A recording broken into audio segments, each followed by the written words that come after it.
We're here, we're live, it's our YouTube slot, and we've got an hour of unabridged Simon Cowell. Before I say anything else at all, I'm going to say happy birthday, Helena, because that was one of our first emails in just now. Laurie prompted me into that one. A lot of people have asked why, how, who, whatever, the story of Wildlife Aid basically. So, if you're sitting comfortably, children, I'll begin. Once upon a time, seriously guys, I don't know, in brief, and this is all in my autobiography, if you want to buy it, it's £10, so put the orders in now. But in brief, I worked in the city for 23 years. I didn't enjoy it, wasn't really my scene at all. I come from a farming family, so I spent all my younger years farming. That's when I had muscles and looked quite fit. I even had a six-pack. Now I've got a 1-gallon drum. Eventually the city let go of me because I had a couple of nervous breakdowns, and I always, when I was at school, I always wanted to be a vet. Far too academically challenged. I think I would have been a good vet because of my compassion for animals, but there again, wasn't going to happen. So when I came out of the city, we'd been running Wildlife Aid by that time for about 14 years, maybe a bit longer. I decided I'd take it over full time. It would be a doddle. I'd ring all my old customers who I had in the city who were multi-millionaires, and I'd raise enough money to run Wildlife Aid forever. I picked up the phone. I picked up another phone. I picked up 150 phones.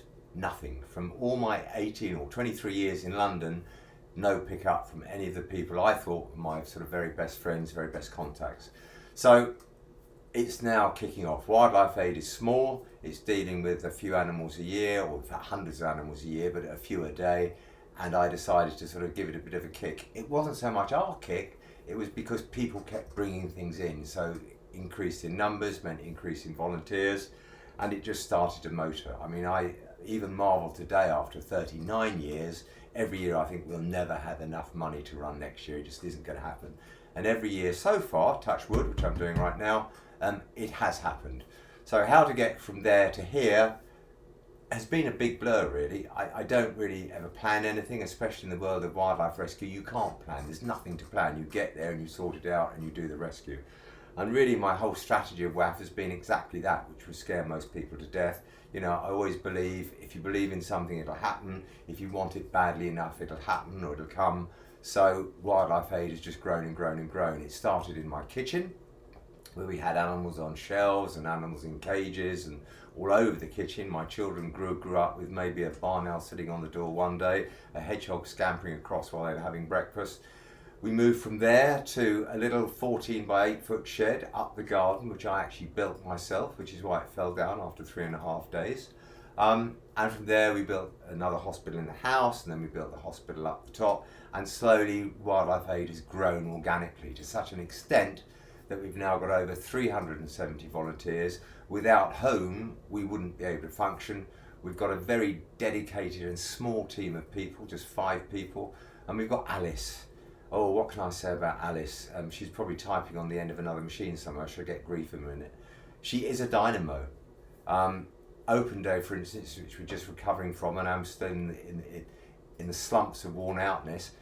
Alice looked at her pedometer at the end of the day to see how it had gone. She'd been walking around, but we worked out she'd walked 23 miles on Open Day. But it's not just Open Day, it's all the months of preparation before that, all the cajoling and asking she has to do of all the volunteers, and she puts the whole thing together. I think what a lot of people didn't know on Open Day is that 5 days before the event, our caterer pulled out, which I think is appalling and unprofessional and everything else, but he pulled out of the day, and poor Alice had literally no idea what to do. Bless her cotton socks, within 48 hours she had more caterers on board. Sadly they weren't vegan caterers totally, because that's what we'd hoped to do on Open Day. So anybody who came on Open Day expecting vegans food, we had some, I know, but we did try to go totally vegan for that. I had one lady come up and have a real go at me about it, but when I explained why we didn't have that, she was very understanding. So Wildlife Aid has grown organically. Do ask me more questions about it, because I could literally speak for hours and hours about it and you'd all be asleep.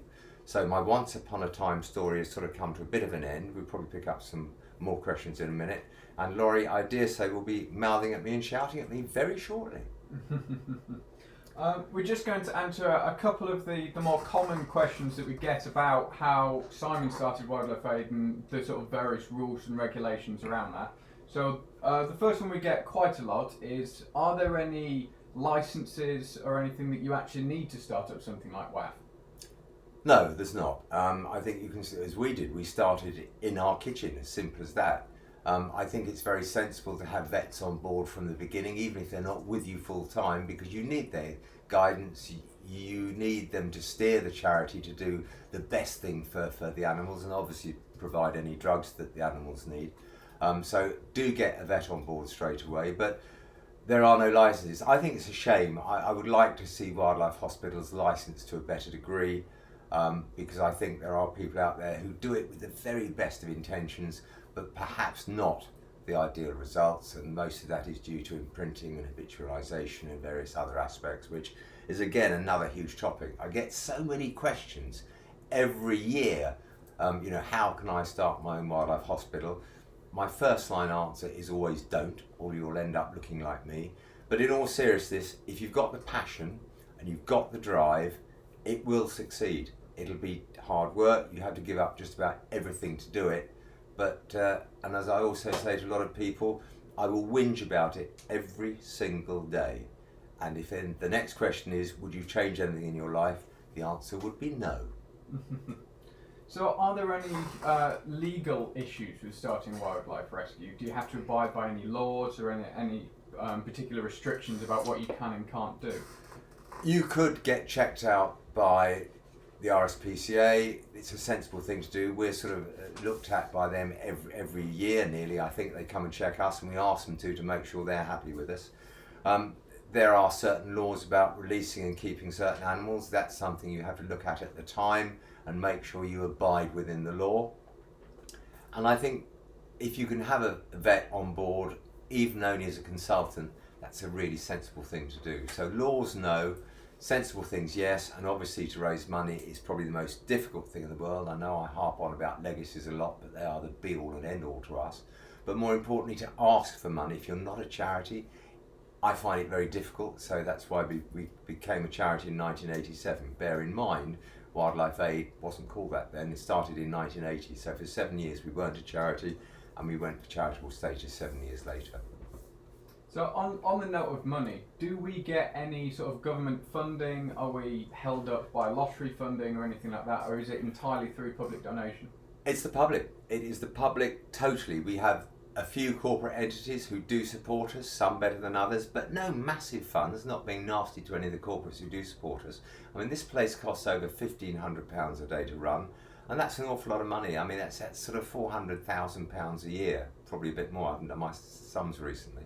So it's an awful lot to ask for, which is why legacies are important, but donations are important. Our open day is important, not only to raise us a bit of money, but to also let people see we do what we say we do, and to make them aware of the issues that we face every single day about wildlife. So a couple of people have been asking, how long has WAF been running? I've answered that question before, Mr. Brady. 1980 we started. 1987 we became a charity, and 1990 I became senile. That's the timeline. So guys, if you've got any more questions about the start of Wildlife Aid or how Simon did it, please get them in and we will try and ask. We've had a couple of donations in already, so D. Godfrey's donated £3.50 and has written, "Love you guys, volunteering next year when I'm 18, so we're really looking forward to seeing you here at the centre." And Jason Mayer has donated $20 and has put, "Giving some support." So thank you very much to both of you guys. You're all stars. I mean, and it is, every single pound helps. I mean, if you just give us £1, you think, well, that's not doing very much for them. That will feed a hedgehog for a day. Little things like that, if everybody does something, it'll work. It's rather like if you start a wildlife hospital, you will get support. People will support you. You've just got to keep plugging away. I mean, everybody says that I am very, very, very, very annoying. Sorry about that. They even call me trying, and yes, I am trying very hard. I don't think they quite mean it like that. So Jason, who's the one who just donated the dollars, has asked, what was your first ever wildlife rescue? And I know we've come across this one before, but it's quite a common one. Okay, so in brief this time, guys, because I talked about it so much, it was a swan on the 18th tee of a golf course. It was sitting there, they couldn't play the last hole, and it was my first ever rescue. I went out there were loads of people standing around waiting to see what I did, and I'd never picked up a swan in my life. I'd never been that near to a swan, to be honest. And the swan looked at me, and I looked at the swan, and the swan looked at me, and I looked at the swan. I won't keep going. But I just decided I had to go for it, otherwise I would look a complete nutter idiot. So I just walked up to the swan. It saw that I wasn't going to back off. It sat down, picked it up, walked away. But that one rescue was a really, really important lesson to me, and that is, if any wild animal knows you're scared of it, it can sense you're scared of it, it will act up, it will play up, it will be a problem. If it knows you're going to do what you say you're going to do and you're purposeful, sometimes slow, sometimes fast, you have to judge the rescue, but if it knows you're not scared, you can work much more easily with it. We just had another donation, so Ralak, I'm not sure how to pronounce that, I apologise, has donated 50 DKK, which I believe is Danish kroner, and has written, keep up the good work, so thank you very much to you. You're all stars, guys, you're all stars. And now we're going to start getting into some of the questions that you've submitted, guys. If you do have any, please keep them coming, and we'll try and get through as many as we can. So the first one is, Simon, why do you use the Volvo V70 in particular? Wouldn't you prefer something like an SUV or a van or anything like that? There's a bit of a story behind this. In my wealthy days, when I had hair and a six-pack, I used to love fast cars. Used to drive, I used to fly, did all the things that really, adrenaline sports really. So I've always liked fast cars. My rally driving days were probably some of my best. And now I still get in a faster car as I can. It's not only it's a Volvo V70, but it's a Volvo V70 T6, and it's the T6, which means everything to me. Sadly, it's not a Tesla 6, but never mind, that might come in time. If ever I won the lottery big time, and somebody mentioned the lottery early on, do we get any support from them? The answer is no. But I play the lottery to the most obscene amount every single week, purely hoping that one day we might hit the jackpot. And if we won a massive jackpot, obviously much of it would go to Wildlife Aid, but I think the only treat I would make for myself is I would buy myself a helicopter. I used to love flying helicopters. It would make an amazing rescue vehicle, though I don't think it's terribly environmentally friendly before you got all these people talking about carbon footprint. But, you know, I put a lot of hours in and just a little bit of pleasure. You and I know I wouldn't buy a helicopter when it came to it, but I might fly a helicopter a bit more often. So Emily Baxendale has asked, how heavy is a typical swan? A typical swan is anything really from 8 to 11 kilos. They're not that big, but if you plucked all its feathers off, it would look like an overgrown duck. But they are beautiful creatures, amazingly strong necks, but 8 to 11 kilos is about the mark for a swan. Steve Ozone has asked, have you done any training courses in your career? I've done lots of training courses. How to prop up a bar, how to lift a pint without straining your wrist. No, I haven't. I mean, when I started Wildlife Aid a long, long time ago, there weren't even any books to read. I mean, I followed in the footsteps of dear old Les Stocker, who we'd been watching for a few years before. God bless him, because he died a couple of years ago now, I think. Great man. He went from his kitchen to a beautiful purpose-built hospital, so to all at Tiggy Winkle's, the very best from Wildlife Aid. But the funny thing is, we very seldom speak to each other at any wildlife hospital because we're so busy, we're so committed to what we do. And when we say it's 24/7, by God, guys, we mean it. We really do mean it. I mean, there's never any peace for us at all. But as I say, I'm whinging now, and I wouldn't change it. So Pushbike Cam has asked, do we have an Amazon wish list? And we do have an Amazon wish list. I've put a link in the comments. So if anyone wants to check out that, please click on that. I'm gonna change the Amazon wish list actually from Wildlife Aids to mine, and the first thing it'll say, Jet Ranger helicopter, a real one. Darren Coombs has asked, is there any equipment that you'd recommend that you keep in your car at all times, just in case you come across any animal that needs help? A lot of wildlife centres have massively equipped vans and ambulances and whatever, and you see me trotting around Surrey in our little blue Volvo estate. That has probably got 96% of all the kit we will ever need on a rescue. Obviously, if you need ladders, that's different. If you need a boat, as we did the other day, that's different. It doesn't go in the car all the time. But 96% of our kit is in the car, and it depends upon the rescue. Over the years, we've devised all sorts of bits of kit that we found useful and we found work well. Anything from keep nets to swan hooks bent in a slightly different way in a certain manner. And certainly in the form of lassos, if an animal's in a difficult place, we take a grasper cable and we make that much longer, and we can do all sorts of things with that as well. And of course I do have the infatigable Laurie Brayley. Anything I can't do, he can do better, as he's proved so many times this year. Up trees, down trees, in trees, round trees. Happily for us, never falling out of a tree yet. So on the same topic, is rescuing quite a planned process? Do you plan it out beforehand, or do we just have to deal with whatever we find when we get there? Is there a lot of imagination involved? On any rescue, to be honest, as I'm driving to a rescue, I have a million scenarios flowing through my mind of things we've done before in the same sort of circumstances. But at the end of the day, until you get there, you don't know what you're going to do. There is no plan A. You might work through 27 plans before it works, but you've got to go on gut instinct. And it's the thing I've said so many times. People have asked me to write books about it. What makes a great rescuer? And I believe in my heart of hearts that you've either got it or you haven't. I was lucky. I keep talking about Laurie too much. Why should he get all this praise? Laurie joined us 3 or 4 years ago. And has he got it? Yes, he has. Sadly, not everybody has. You've got to just think the right way. You've got to, in a way, you've got to think like the animal. You've got to shut off from the rest of the world and just work with that animal, and you've got to be right there in the space. And even Abby, who hasn't been with us for that much longer, that much time, did her first solo rescue the other day. We went out to a pigeon in a fireplace, which I think is already on YouTube. Yeah. And I couldn't get my arm down there because I've got great big fat ugly wrinkly arms. But of course Abby is lithe and beautiful and wonderful. She's not the gannet that her husband calls her, but she could get her arm down. She did feel it. I'd love one of her little squeaks because she obviously felt the pigeon. It's funny, when you're in the dark and you can't see the rescue, you're just having to feel for it. There was a little squeak emitted from her voice as she felt the pigeon for the first time. But she managed to get her arm down and get it out. So Abby is no longer a virgin rescuer. On the same note, we've just had Aishank Gupta has asked, what's the story of Abby? When did she start working here? Well, this is quite easy for us to do because I'm now going to get up from this chair, which is really going to make Abby very cross, and she's going to give you a quick resume of why and how she started. And she's already squeaking off camera.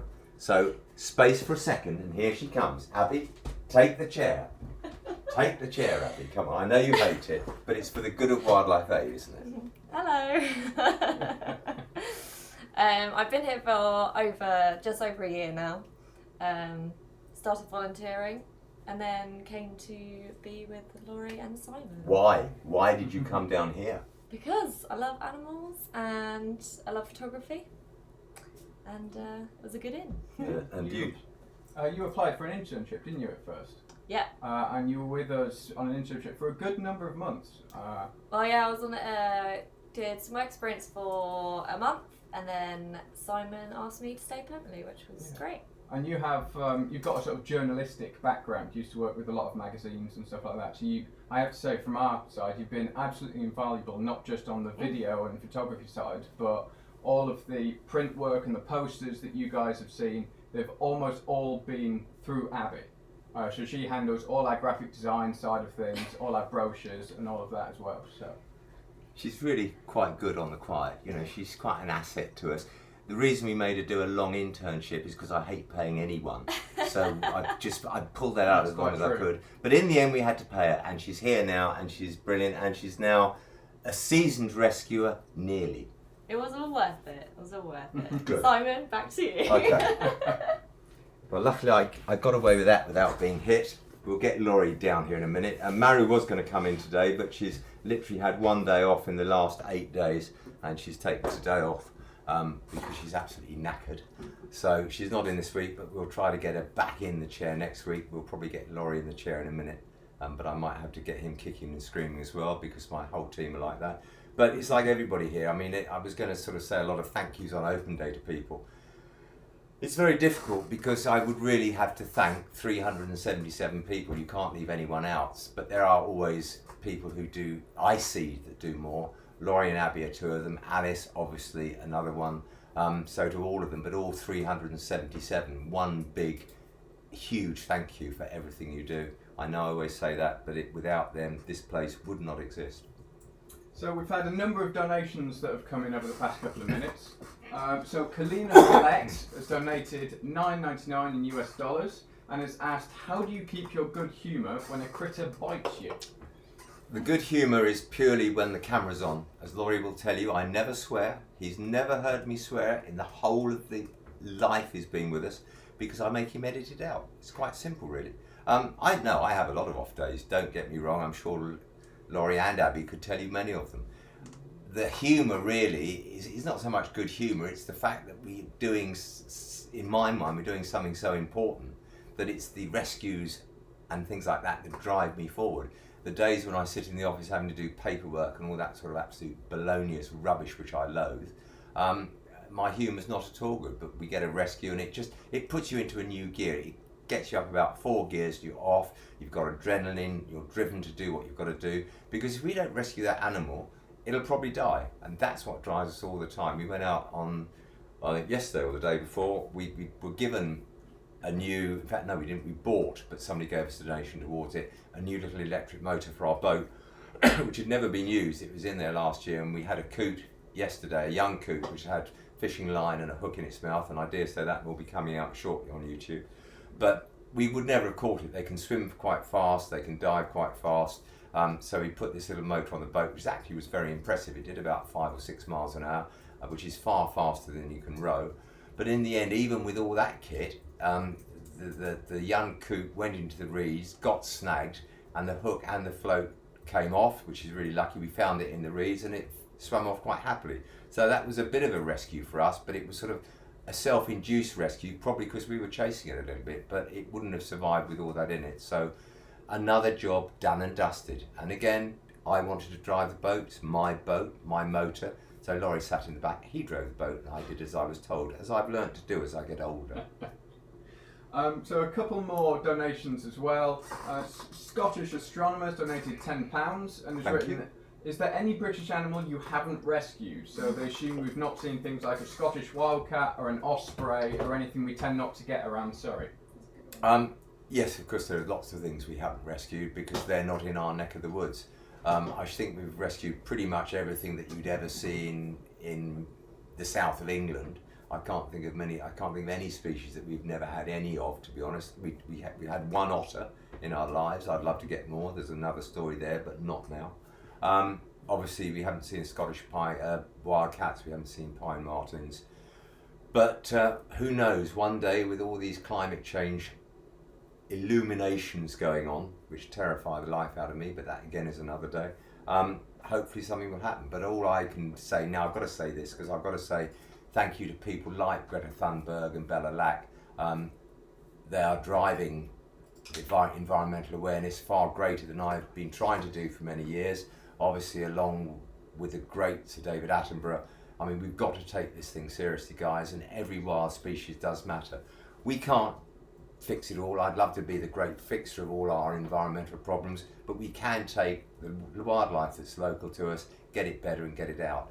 And it's just little things. Everybody says, well, so what? You say one hedgehog, 3 cheers, hip hip hooray. But that one hedgehog will go out over the next 10 years and probably have at least 35 offspring. So if you have 100 hedgehogs, that's 35,000 offspring. So you've got to sort of think things forward, and you save one now, but it spreads out and makes more difference in the end. And I'll try to get off my soapbox and let Laurie ask me another question.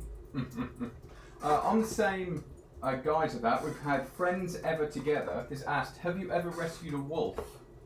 I've been attacked. No, I wasn't attacked. I was scratched by a wolf. Not in this country, I hasten to add. I'd love to have been, because I love wolves dearly. But we went out to Russia filming for Wildlife SOS, and there was a wolf there. They're sort of semi-humanised because they're in an enclosure to start with before they go back out to the wild. So you would never trust it totally, but they showed me how to act. I watched the guy working with them. So I went and sat down very low, very quiet, and this wolf came up to me, just say hello, so it patted me on the face with its with its paw, and it's now sort of slipped down my nose. So on the very first second of filming, I had blood dripping out of my nose. Best blood I've ever had down my nose. I treasure that scar because the wolf was beautiful. We then went out and saw them in the wild. We saw them with their young and magnificent. I mean, seeing wildlife where it should be in the wild, unaffected by man, is just classic. And I've got to say right now, I'm really, really angry with Laurie. He is going off next week. He's not here. So if nothing gets done, it's down to Abby and I, who are just going to party all week. We're not going to do any work. We're going to blame him and go and party and tell him it's his fault. He's going off to film otters or photograph otters in Scotland. So he's in my bad books because I love otters too. And you know what he'll do? Just to wind me up, he'll send me pictures of the pictures. He'll send me emails of the pictures he's taken every day just to get me even crosser. That has happened before. I think, Laurie, I think you should come just very quickly now and tell them what you're going to do in Scotland, how you're going to go about it, and what sort of camera kit you're going to use. Because you can't escape being in front of the camera for just 3 or 4 People minutes. don't want to know. Laurie, off Yes, you go. they do.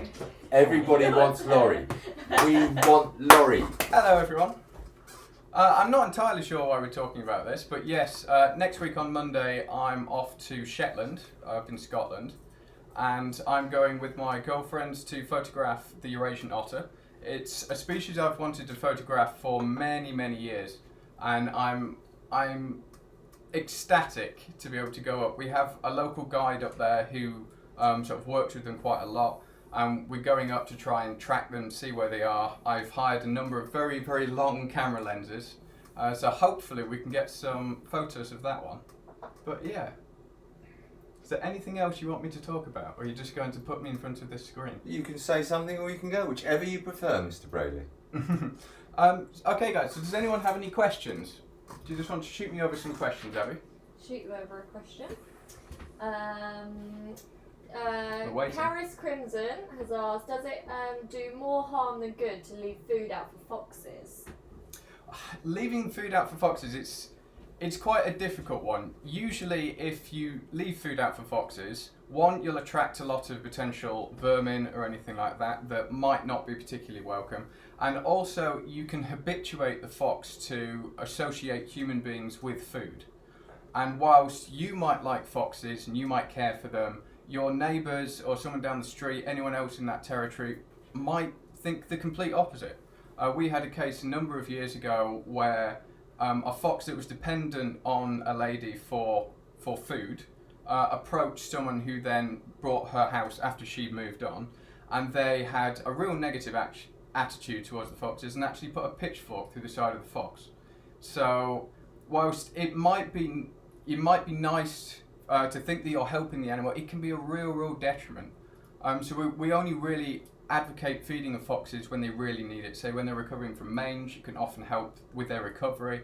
If they're really thin, support feeding can help. But if you are going to do that, make sure you put the food down at the other end of the garden where they can't see you put it down, so they just think it's appeared and they don't associate you with that food.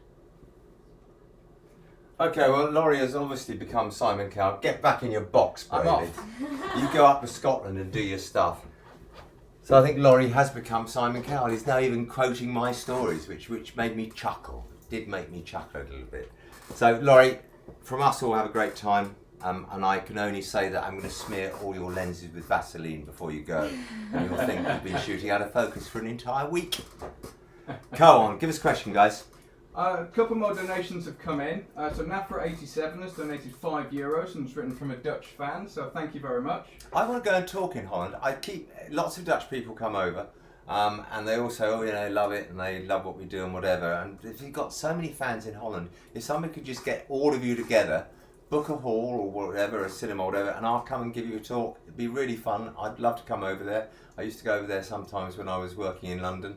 So yeah, think about it, guys. It'd be really great. And reminds me of one question which I saw earlier on today. Do we take people from overseas? We had 2 brilliant helpers last year. Laurie will tell me their names in a minute because I've forgotten because I am going senile. Lars and Rachel. Lars and Rachel. So even Laurie's going senile now as well. That's really... But Abby's still got it, so that's fine. They were brilliant. I mean, they came over here for a year. They worked their cotton socks off, bless them both. It's a pity they couldn't get back for open day, but obviously fares are quite expensive. So yes, we do take people from overseas. And to be honest, if you come from overseas, it's better to stay for a little while because it costs a lot of money to do it. We sadly don't have accommodation, but there are some cheap B&Bs around here, sort of 20 quid a night. And there's an Erasmus scheme, which in fact I think the students get paid for by this Erasmus scheme, which operates I think throughout Europe at least, and even probably further. So you can do it that way as well. So guys, come on down, the price isn't right. A couple more donations. Kate Paws has donated €2 and Tim Dormer has donated £9.99 in UK pounds and has written, what's your most dangerous rescue? The one we're going to do tomorrow. The most dangerous rescue, if you like, is sadly it's Laurie's, and that was when he went 70 foot up a tree at night in driving rain next to a power cable, and it was very scary. But the swan was stuck at the top, it was stuck in the fork of a tree. It is on YouTube. That swan would have died if Laurie hadn't got it, and my heart was in my mouth for the entire rescue time. I was terrified, and I'm not a very huggy person, and Laurie came down with that tree and I hugged him. It terrified me. It was really only because I was so scared of what I was going to have to say to his mum if he fell out the tree. I think she would have killed me. So, but no, that's probably one of the most dangerous rescues. Rescues shouldn't actually be dangerous apart from instances like that when you've got to go to dangerous places to get them. If you control the animal, have control of the animal, you shouldn't actually get too hurt by animals. In general, watch this space for me to be wrong. So Helena, whose birthday is today, we mentioned that earlier. We've said happy birthday. Can we? No, we won't sing. It'll take too much time. She said that there is a donation check in the post to us. So thank you very much, Helena. Happy birthday to you. Happy birthday to you. Happy birthday, Helena. Happy birthday to you. Next question. Bring them on, guys. So Scottish Astronomer has asked, what changes have you seen, for better or for worse, since you started rescuing wildlife? Well, sadly, guys, the changes, you know what I'm going to answer, they're all for the worse. The awareness from people is getting greater, which is helpful, but all the changes we've seen are for the worse because more and more animals are disappearing. We've got species in the UK disappearing at a rate of knots because we've got roads, we've got pesticides, we've got loss of habitat, and it is an environmental disaster going on around us. And, you know, as I said about Greta and Bella, they're beginning to drive the younger generation to force the adults to do something about it. I mean, I've been trying to get up to meet some of the top people in the House of Parliament for years, and Greta Thunberg just sort of walks in and talks to them more. So great on you guys. I'm just sorry and embarrassed for my generation that you're having to drive it forward, and I'm really sorry for that, but you're doing a great job. Did that answer the question, or did we go right off the point? No, so that's more or less. It's, are there any changes that you've noticed in the British wildlife since you started doing what you do? Yeah, there's less of it, basically. That's about the only change. More animals are hurt every day. Habitat's disappearing. The changes are sadly for the worse, and species are disappearing because of it. And as for these nets on hedges, let's talk about that another day, shall we? Yeah. So Pushbike Cam has donated £5 and has written, love your work, PS, thank you for the autograph. They've framed it and it's on display. You sad people. But if you want to buy another 6 autographs for the same sort of money, absolutely fantastic. I have got to do one thing now. There's one particular person watching tonight, if she managed to get her computer working, and that's a whole nother story. She wanted a genuine smile, so just thinking of her getting her computer working does cause me to have a genuine smile. So we've had Patricia's just donated 89 Danish kroner and has written, how many push-ups can the three of you do right now? Laurie can probably do hundreds. I can do about 150, providing I'm sitting on Laurie who's doing them. So that's all we're going to happen. I could probably do one. We're certainly not going to do it now because it's like an oven in this office. We're in Laurie's office. It's boiling hot. We have to have the blind shut because the backlight would be too great for the television. So push-ups. Hang on, I'll do a finger push-up. There you are, guys. I've done a finger push-up. Believe it or not, choice is yours. Alex UK Guy 91 has just donated £5 UK, so thank you very much. And has written, please keep doing what you do. Simon, it doesn't matter how humble you are still a legend. There's one thing that no volunteer would say here, and that is that I'm humble. I don't think anybody would say that. I'm an egotistical, old, slightly senile, hopefully not yet incontinent old man. But I love it. I mean, you wouldn't believe I was only 28. This is what looking after wildlife does to you. And the other 20 years I've lost is because I have to work with Laurie and Abby. There we are. Back to the early days. Back to the early days. State of Awakening has asked, what's your anything from your childhood made you so passionate about animals? One thing I remember very early in my childhood, I was obviously spent all the time with my parents. I was an only child, and this is terrible now, isn't it? But we used to go into the garden. Dad and I used to go into the garden. We used to chop up worms, put them on a little platform, and watch the robins coming to eat them. I do apologise, worms who've done this too, but we love the robins coming in. So even this is going back to when I was probably 3 or 4. You know, I love the wildlife being sort of close in to me, and obviously it's always stayed with me. And being on farms, to be honest, being with farmers all my summer holidays and working with animals, it's all sort of animal driven, which is why I get on so well with both Abby and Laurie. On the same subject, Dan has asked, how old are the people that we have out in the field doing rescues? Do we have a large variety? Some of this I can't answer because they'd probably retire on the spot because they'd be so cross with me. We've got one guy who's been with us for at least 20 years. I'm not going to mention his name because he'll get really upset. You know, you call him, nobody will go out on a rescue, everybody's busy. RT, as we shall call him for tonight, is there. I mean, he's amazing, but this is the trouble. You give him praise and say thank you to him. There's 377 guys who also demand praise, but he's perhaps a little bit above and beyond the call of duty. So, so he's been with we've us got elderly over 20 people. years, hasn't he? I think over 20 years. Yeah, so a which long is time. Remarkable. Nobody's been here as long as me. I'm not sure I'm pleased about that or sad. Never mind. But we do have quite a large variety of people who do go out on rescues. Everyone from the younger people, sort of 18, right the way through to people who are completely retired. So there's no real age restriction on rescuing. No age, no gender restrictions, no nothing. So Lol Dongs has just donated £8.34 and it's written, and I quote, "Just an odd number as I remembered Simon got annoyed in a previous stream from them." For the random currency. Life's random. My everything about working with wildlife is random. So £8.34. Trouble is, the £8 is great. The 34p will only feed about a third of a hedgehog. So now we've got to cut a hedgehog in 3, just in case we only get that 34p to feed him. Joking, guys. Honestly, just joking. Yes, Simon's humour can be a little interesting if you don't know he's joking.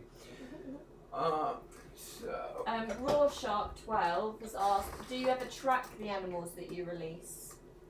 We track as much as we can. It's something I've always wanted to do, to track the animals, but you've either got to have a radio collar or something which to me is too intrusive. I don't like any radio collars on animals. I don't like that type of thing.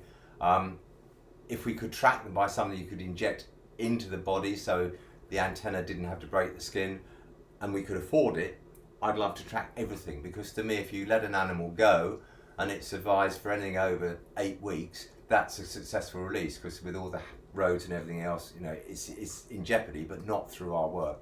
So one day, hopefully, they will produce something that, you know, doesn't break the skin, because normal trackers at the moment, they either stick to the body on the outside with a big aerial. It's a collar, which I don't like on anything. We've even seen the darbit rings and rings of birds and swans. They get them stuck in twigs and things.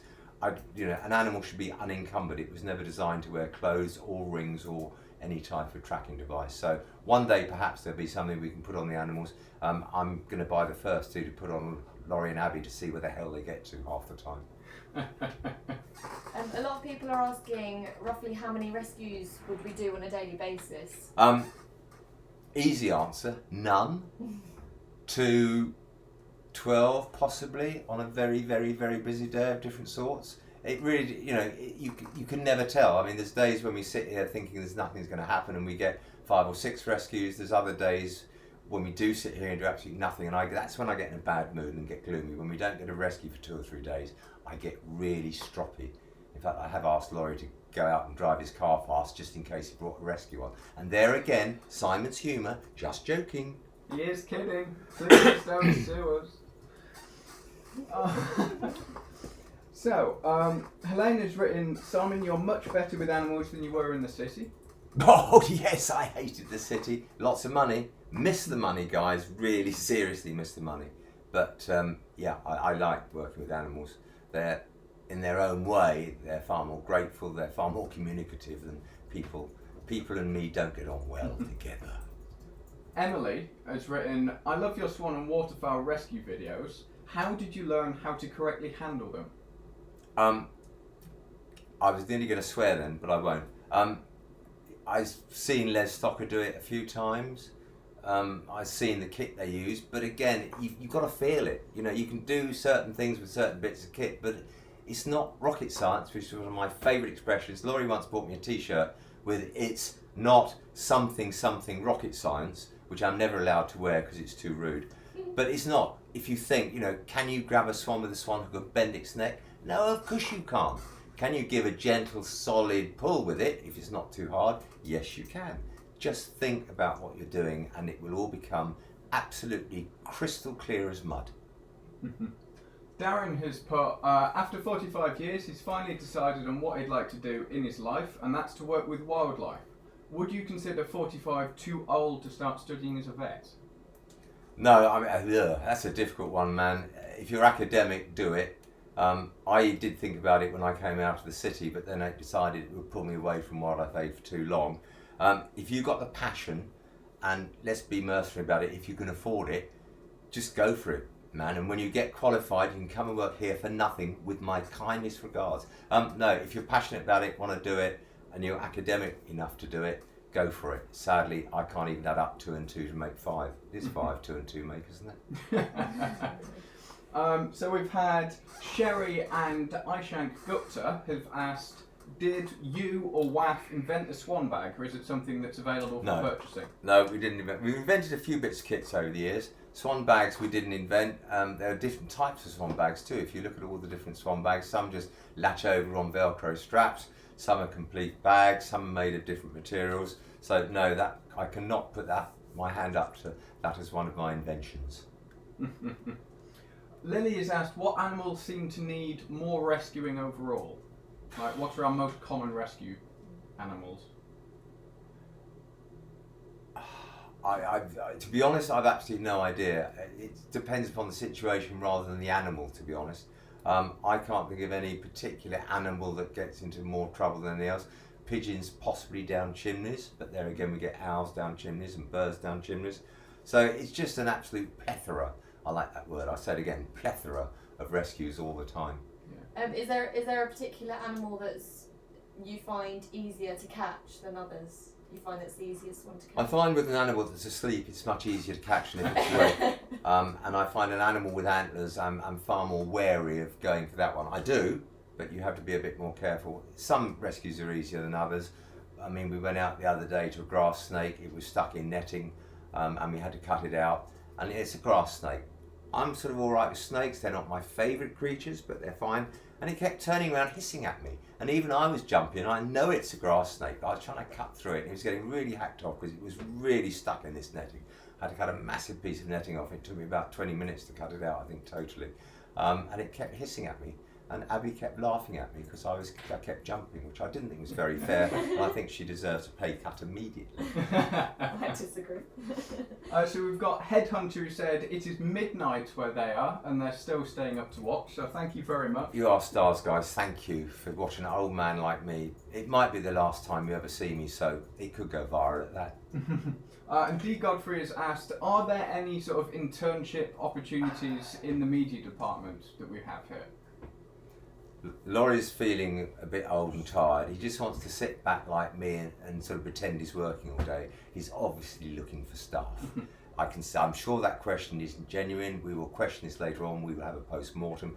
There's intern opportunities for everything here. And if somebody wants to come and be an intern for 20 years, nobody would be more delighted than me. Unless, of course, you're useless at it, and then you won't be here that long because I'm a bit intolerant of people who are no good at it. It's amazing I've put up with Laurie for so long, really. It really is. It is. And Abby too. I mean, all Abby does is eat. I can't mention that again. You're going to get killed by I'm going to get killed by anybody. Something's got to kill you in the end, guys. Something's got to get you. Lee Castle has written, why do you think foxes are so badly discriminated against compared to other animals? Or do you even think that's the case? I think foxes get bad press. I mean, you get all these stories in the press of this, baby savaged by fox, or fox jumps on baby's head, whatever it is. All wild animals are opportunists. They can't go to the shop and buy food. So, if a baby's lying in a pram and it's got food near it, the fox is going to come up. Let me just say, when you get these odd little claw marks on a baby or something like that, if a fox wanted to do you damage, which it did to me on a couple of occasions, it's going to be more than that. It's going to be a huge, great mark. Laurie got bitten really badly by a fox as well.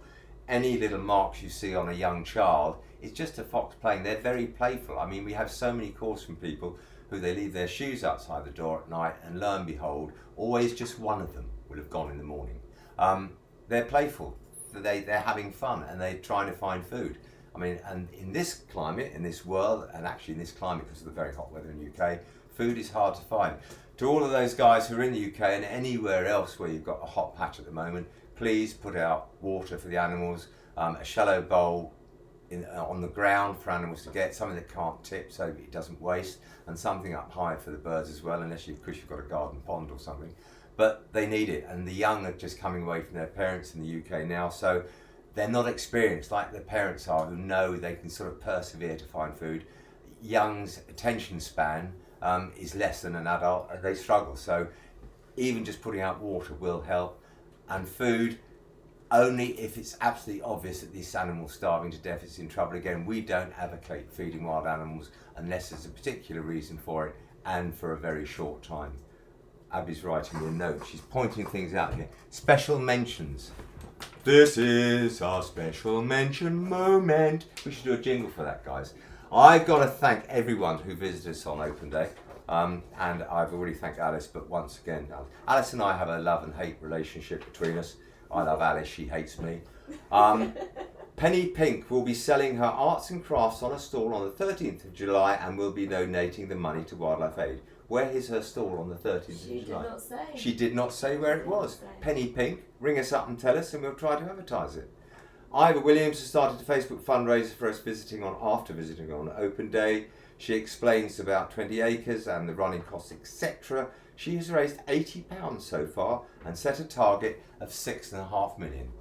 Ivor, you're a person after my own heart. £6.5 million, if you want it badly enough, it will come. Can you please tell the guys at the lottery that I really want it badly? It's really important to me. And worth okay, Fox Cup. Okay, worth a mention now. We're off special mentions onto worth a mention. We've had so far about 30 odd Fox Cubs this year. 12 of them are going back out to the wild tomorrow. Now that's not a hard release, it's what we call a soft release. They go into holding cages for about 3 weeks or a month. We'll feed them in the cage, we'll make sure they settle down. The foxes in the neighbourhood can come and have a sniff, and they can have a sniff of them to get themselves back in balance, and then we'll open the door. But we will keep feeding that area for a while they're coming back for food, so we make sure that they transition quite peacefully from an enclosed environment to an open environment. And we've got to mention the webcams again. Oh, I mean, I'm so sad. I mean, this is how sad I am at age... I watch the badger cams every night. I mean, watching them frolic around outside at night is just still amazing, still fascinates me, and I love seeing them during the day. I mean, we think we're cruel. We're very cruel to our badgers. We shut them all in a tiny little chamber. There's 12 of them. They have to lie on top of each other.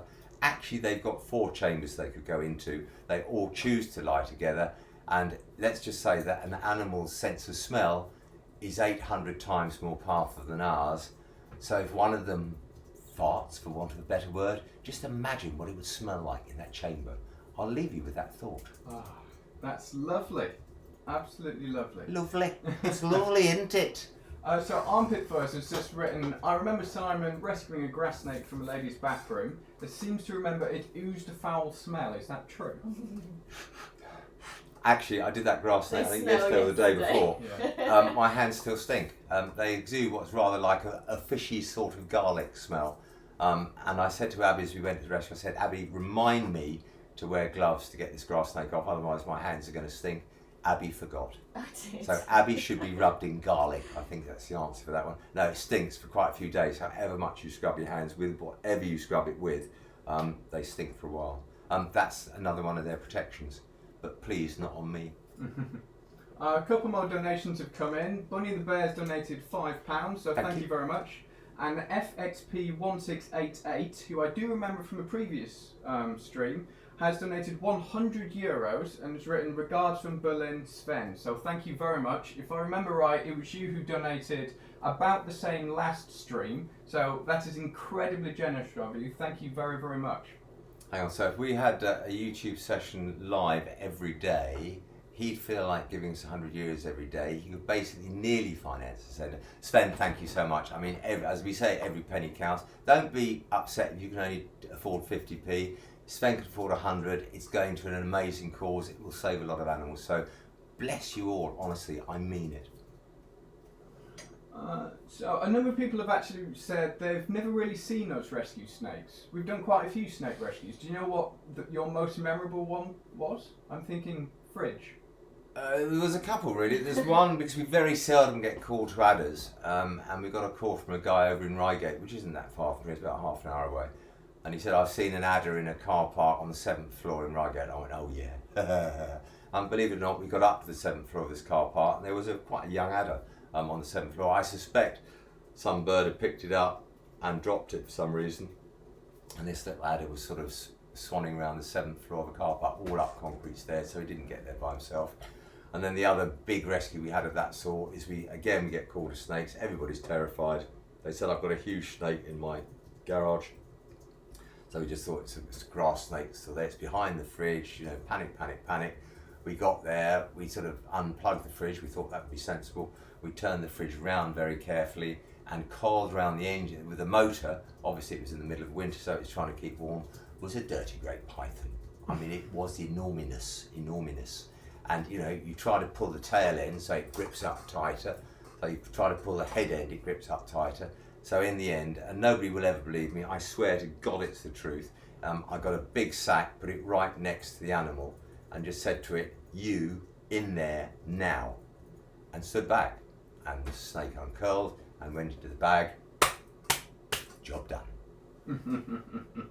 Not Me has asked, have we ever hit any barriers where laws prevented us from being able to help an animal? Not so much laws. I mean, you get bureaucracy. I mean, there's been animals in certain places that we, obviously, if we go into a private garden or to a private place or a company, we have to get permission to go and do it. Sometimes people will stop us on a building site, possibly because of health and safety reasons. I mean, obviously, we have to respect health and safety reasons. You know, my level of respect for those is huge, but having said, we will take certain risks if we think it's acceptable. I will never risk a human life over an animal, apart from lorries. But yeah, we can't always get into them. Laws, particularly not. There's one law pending, which we won't go into too much now, but it's about grey squirrels. We're still fighting it like crazy. We're hoping it won't become law, and we've still got a couple of tricks up our sleeve to try to stop that happening. But there are certain animals we're not allowed to rescue. We're not allowed to rescue American mink, or we can rescue them, we have to put them to sleep. We're not allowed to rescue by law ringneck parakeets for the same reasons, because they're invasive. So there's certain things we can't do, but luckily for us, compared to most countries, they're very far and few between. We have more license than I think nearly any other country in the world to do what we do successfully and without getting into trouble. So Scottish astronomer, who in fact worked at the ESA, which is the European Space Agency, has said, as a rocket scientist himself, he thinks that wildlife rescue is actually more difficult because rockets don't tend to bite and scratch you. Yeah, but rockets can kill you or they can blow up. I mean, yes, I mean, I'd love to go and see it. I'll tell you my dream, which obviously is not a dream, it's just ridiculous fantasy. I'd love to sort of go away when I go and come back and see what this world would be like in 30, 40 years time and then 100 years time. I think it would be, I don't know what it would be. It would either be terrifying or amazing or wonderful or whatever, but I really pray that this world, or we learn to respect this planet more than we do, because we are in so much trouble, and those skeptics who think that it'll all sort itself out, it's us who've done the damage. Nature's very good at repairing the damage we do, but it can't now repair at the speed we're causing the damage. So yeah, let's try and go up into the moon, stay there for a few decades and come back down after being cryogenically frozen. A lot of my volunteers would like to cryogenically freeze me, but then I think they pull the plug out. Anyway, sorry, let's not go there. So Kies van Spelde has just donated €20, so thank you very much for that one. And a question, do you have any cases that have meant the most to you in your career? I think, what are the cases that have meant the most to you? I mean, there's not. I mean, every case matters, every animal matters. I'm sure I've mentioned this on YouTube before. There's a great poem called Starfish. If you Google it, you'll see what it's all about. But in essence, it is just saying that every single life counts. So any rescue is a great rescue. That animal would probably not be here if we hadn't done the rescue. It doesn't matter whether it's a frog, a toad, a deer, a badger, a fox, a buzzard, whatever it is. It doesn't matter. The satisfaction you get of being able to say, I did that, is just stunning. So keep the questions coming, guys. We're just flicking back through the chat, seeing if we can find anything. So, Urketh, you've asked, why has what's your nobody most asked questions? dangerous Like, why is rescue? everybody slowing down tonight? Why are there no questions? Where's all my normal audience? My audience is revolting. Well, it's almost time to go anyway. They're revolting against me. Guys, come on. We're going to stop doing it unless you all click on. Unboxing World asked if you've ever helped perform surgery before. Within the bounds of legalities, I have certainly helped many, many, many times. And before we had vets here and everything else, I had to do a lot of the things I was allowed to do myself. One has to be careful how one answers that question. A couple of people have asked, what ways can be done to stop cats bringing in birds or rats or mice or any of the other animals they bring in? Now see, this is Simon's sense of humour, because my sense of humour to people I know well would be kill all the cats. Doesn't go down with a lot of cat lovers. It is difficult. I mean, cats are a domestic species, otherwise, you know, they say they shouldn't be here, cats shouldn't be here, dogs shouldn't be here, whatever. They are here, they are domesticated. A bell would probably help. Anything that alerts them or alerts the prey animal to its presence. There's not a lot more you can do unless you get your cat so fat it can't fit through the cat flap, and that's not very fair either. So Sherry's asked, have you ever done any rescues in the USA? Yeah, I mean, I've been lucky. I've been all over the world filming for SOS, and the whole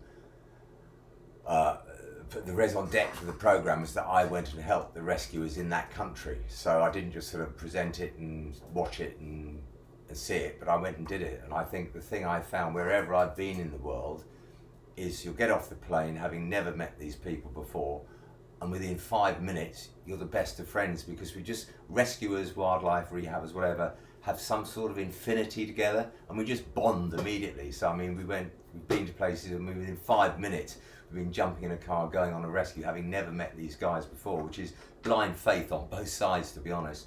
But I've done rescues in the USA. I've rescued crocodiles. I've rescued pelicans. I mean, I've done everything all over the world. I'm so lucky. If anybody wants to give us another TV series, I'd love to go around the world and do some more foreign stuff.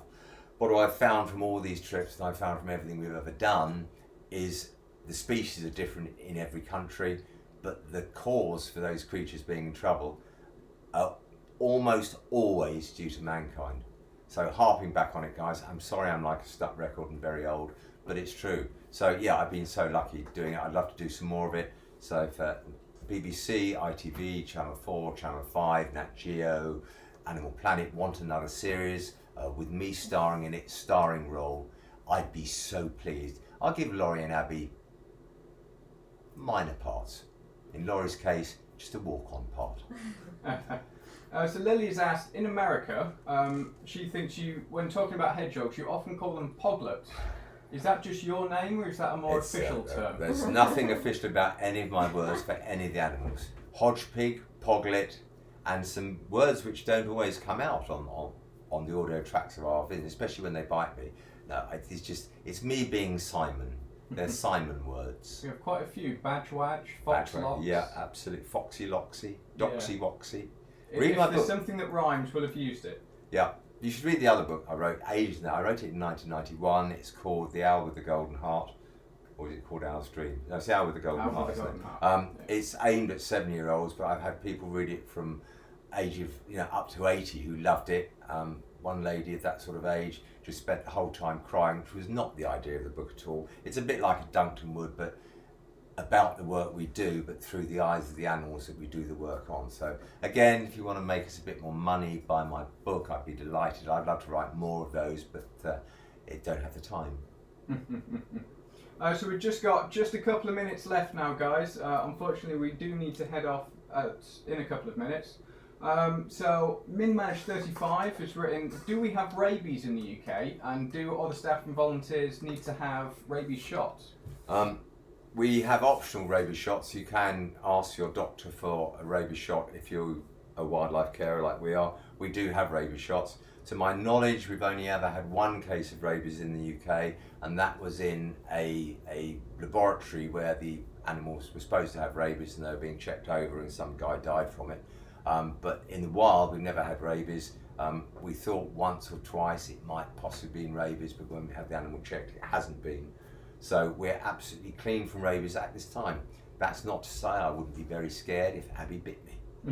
I try not to. So Lily J. Thomas has just written, thank you very much for doing these videos. She had spinal cord injury in 2016 and was in a rehabilitation centre for 2 years, and these videos brought her so much joy during those dark days. So I think that's really sweet. So I hope you're feeling much better now, Lily. There's our captive audience. Please don't do it again.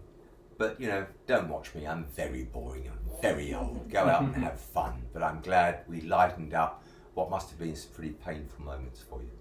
So last couple of questions now, guys. So Aishank Gupta has asked, for all the books that we have that are signed by you, do you sign those yourself? I would make Laurie sign them or Abby, but neither of them can write. So no, I promise you guys, if I say I'll sign a book, I do sign it. I promise you. So Patrick has just said that Amazon Smile actually have WAF listed. We do actually have an affiliation with Amazon Smile. So if you do use Amazon and don't mind helping us with a donation from everything you buy, it will cost you absolutely nothing. Please sign up and put us down on there. That'd be really cool. You know, and here we are, we're talking live on YouTube tonight. We've actually now had 11.5 million views. Laurie and Abby are so excited. We want to get it to 1 million. Laurie needs his £1 million. His £1 million, his 1 million subscriber on the wall. So keep going, guys. Please share our videos with everybody you can think of. We love doing them, and to be honest, they are hopefully a little bit educational. It might be a bit subliminal, some of the messages out there, but actually, if you watch what we do and we're talking through it, you should get some interesting facts and some awareness about wildlife. So we're there. We're heading for 20 million views soon, and we love being with you. If you've got questions for us in about a month's time, that would be fantastic. If I'm still alive, I'll be here too. God bless you all. So a couple of people have asked, our next live stream is actually August the 7th at 7 o'clock GMT, so whatever that is for you guys, wherever you are. And hopefully we shall see you there. If you didn't get your questions answered in this one, again, I'm sorry. We do try and get through as many as we can. Please keep them on this list, keep them on the announcement video, and make sure you ask them again in the next one, and we'll hopefully get to yours. And my lips didn't move at all. Thank you everyone so much for watching, and may your gods go with you.